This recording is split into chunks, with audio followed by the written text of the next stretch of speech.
Ny faraka amin'ny telopolo ny volana desambra izay ihany no jerentsika dia somary nangingina kosa ny teny Analakely teny tsy toy ny tamin'ny taondasa fa somary vitsivitsy ireo mpilanonana nisafidy nakeny an-toerana araka nambarantsika teo moa maro ihany koa ireo nisafidy nantanteraka lanonana tany an-tokantrano izay maro ara moa ireo mpivarotra izay nitaraina noho ny fahavitsin'ny mpilanonana tonga teny an-toerana.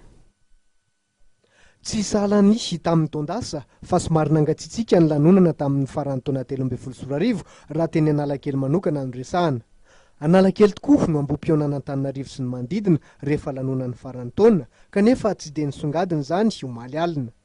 Nitaraina hatramin'ireo mpivarotra noho ny fahavitsin'ireo mpilanonana. Atontonony fa tsy dia mandeha tahaka ny isan-taona. Efa nanomana ihany anefa nareo entina miatrika ny nahoana le fahavitsan'le olona kosa ary tamin'ity le vitsy ohatran'izany. Vitsy satria araka le ohatrany miaraka amin'ny fiainana arahan'le fiainana zany. Somary mangirangina kely mihitsy nahoana le teo amin'ny mangirana nahoana le fahavitsan'le mpanjifa sy ohatran'izany. Ohatrany raha tamin'ny taona zao ohatrany hoe malany folo gazoa nefa zao lasa ohatrany hoe 5 gazoa tsy lany tsy dia be olona mivoaka zany satria ohatrany hoe misy an'le sakoroka angaty ohatrany nisy any zany amin'le boloka sy ny karazany.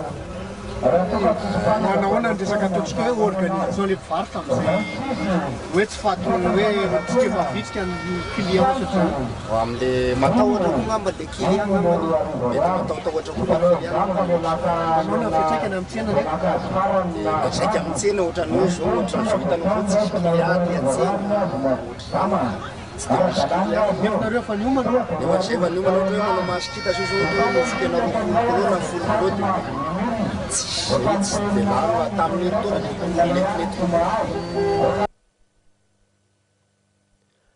Antony maro no mety tsy nampavitrika ny mpilanonana teny Analakely ary voalohany amin'izany ny fisian'ny krizy sy ny tsy fisian'ny fandriam-pahalemana araka ny namparan'ireo mpilanonana tafahoana taminay teny an-toerana.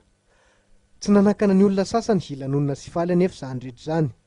Zany dia misokatra daholo ny lalana rehetrarehetra dridraritra mibizana rehetrarehetra eto amin'ny tanàna miasa ny rehetrarehetra satria ohatra mikatsokatsok kely tao anatin'le krizy fa hisy filova avao izay lany eo dia mbo misokatra ny rehetrarehetra zay zany mbo faniriny eto an-tanàna ty taona ty dia mbo mirary tao mba voasambatra ho an'ny rehetra dia tena manana filoha endry tena mba olona tena hoe mba vavaky dia mba zay lany eo zany dia mba tokony akasitrahan'ny olona rehetra dia mba ilamina tsara le fiainana sy makatamina zany zay lany eo fa tsisy hoe miatrana kolavy asy na kolavy aroa zany mba tena mba herile tena mba milamina zany le fiainana zay.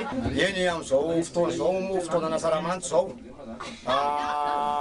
misaotra an'le fitondrana sy ny anina zay satria mba nanana mpanekena dia tsika vahoaka mba anaiky azy mba olany eo fa dia raha mahalala sy raha mahita fa fiainana to ohatrany nampalahelo be so tsika mba manana filoha dia mba tsika mba manana filoha vanina manana fahalemena fa dia zay akena fa dia aloha mba ekena zay ataon'ny senita aloha sy ny senesy fa dia fijaliana ny tamin'ny krizy teo reny ela loatra le krizy ka dia mba mila filoham-pirenena ny malagasy mba aloha mba tsao hoe zay tokony hijoro eo misaotra indrindra.